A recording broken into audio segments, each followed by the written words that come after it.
about medical culture is we tend to defer to our elders.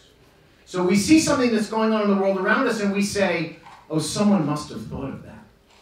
And then 5 years later, when we realize someone's launched a company, we go, I thought of that 5 years ago. So I think what we want to do tonight, and this is really the first, it's the foundation event of what we hope is a series of events over time that can help ease physicians into the role of entrepreneur, that can take those of you that have already taken the step as entrepreneurs and help you succeed, because I think there's one thing about the Health 2.0 NYC community, which is it's incredibly collaborative. And there's a lot of help that's available to you if you're struggling with an idea or a product or a marketing problem that may be outside of your purview. As I said, entrepreneurialism is about risk, and generally risk with variables that you can't control. So for example, you're going to hear tonight from Susan Bialy, who's a physician who stepped out of the comfortable cocoon of medicine to take a risk. She didn't know whether or not the audience was going to respond to her message. And I'm sure I shall say the Today Show didn't call in her first year of doing the work, but she kept at it because she believed in the model. And there's others that are here tonight, Peter and Ed and myself, and Melinda, who's going to talk a little bit about her experience working with entrepreneurs that will help you understand this world and perhaps ease you into it a little bit more. So with that, I'd actually like to invite Peter Henderson up first. Thanks to Alex and Steve for inviting me and putting this together. It's a great forum, and I think we should hopefully have a chance to learn a lot from each other and really get the word out about what we're doing here.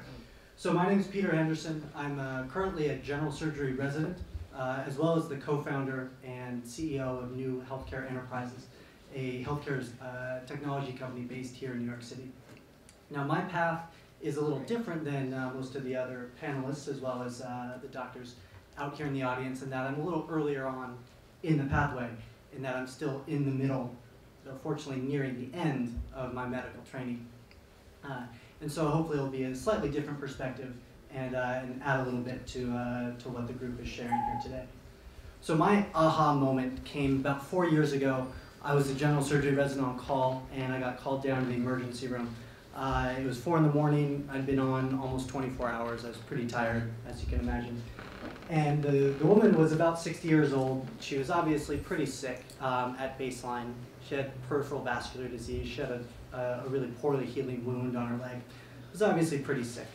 She was with her daughter, but for the most part, they were normal, rational people who were definitely with it. That's what I thought until I started talking to them a little more, and I asked about what other medical conditions she had, and neither she nor her daughter could say anything about anything that she had. Even though she was on 10 medications, she didn't know any of them or what they were for, let alone what they were called. And most concerning of all, almost offhandedly, she said, you know what, I'm actually here to have surgery today, later on this morning. I'm just here early because I had some pain. And I asked her what the surgery was for, and she said, I don't know.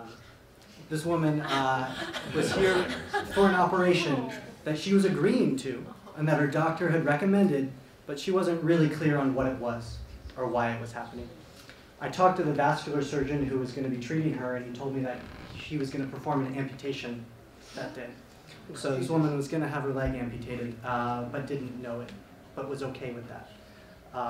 And so that was, like I said, an aha moment. And I realized that what I think the biggest problem is, and of all the healthcare system, and you know, we have high costs and low quality and low patient satisfaction, but I think one of the biggest problems is that the patient has been relegated to the periphery of the healthcare ecosystem.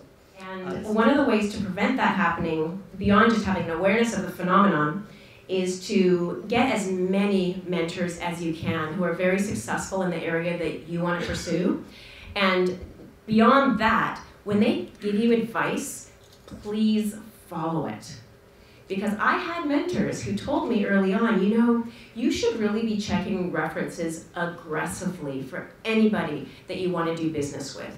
And I would just kind of do a little easy light reference checking so I could tell my mentors that I'd done it. And truly, if I had done it more extensively, I don't think that I would have hired those people, and it would have saved me a lot of money. Next. 1 minute. Okay.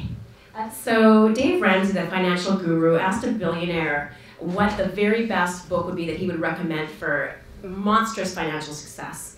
And the billionaire said that the best story that he knew of is The Tortoise and the Hare. And I tried to be a hare at the beginning of my career, and hence the loss of copious amounts of money.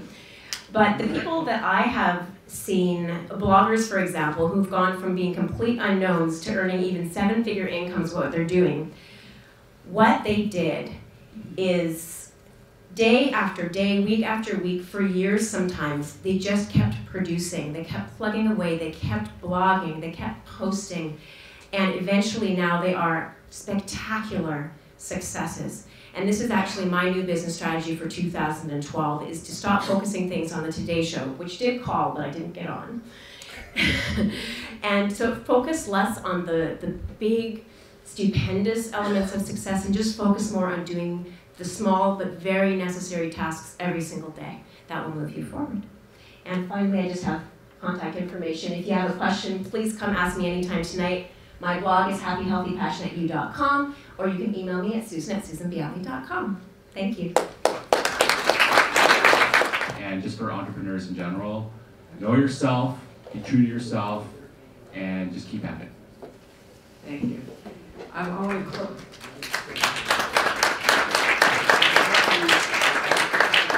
Okay, Alex is probably going to come up and do some kind of benediction, but I want to mention one thing. As an investor, what excites me so much is the ability of information technology to make things tangible and concrete that were not before.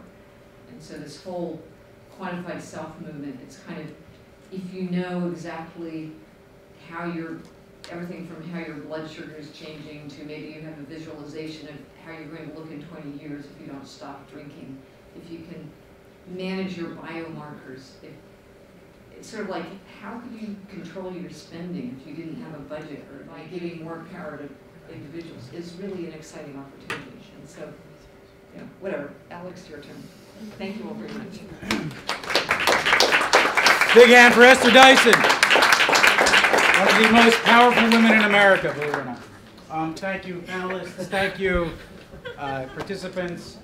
This has been an astounding evening of Great Health 2.0. I think we're opening a new dimension here. I want to thank Steve Moran for being the driving force. As I've said before, and as you've seen every 7 seconds or so, it's a little too fast, I know, but there is an event afterward, and you don't have to go there, but we can't stay here after 9 o'clock. So, thank you for coming, and thanks my team. Mike Schwartz, right here, yes. The guy behind the camera, Visible Me Productions. Okay. Kyle Robertson, who are making all these beautiful badges and these wonderful jobbies here. Lori Wheeler and Sophia Chan right here. And Andrea Spillman, who handled all the food, and Lois Drapin, who was here. I'm not sure if he's still here. And anybody I've forgotten, I'm really, Sonali Nairan, she did a great job making this presentation. Thank you. And Alex. And me. So, okay, 1303 3rd Avenue, I'll see you guys there.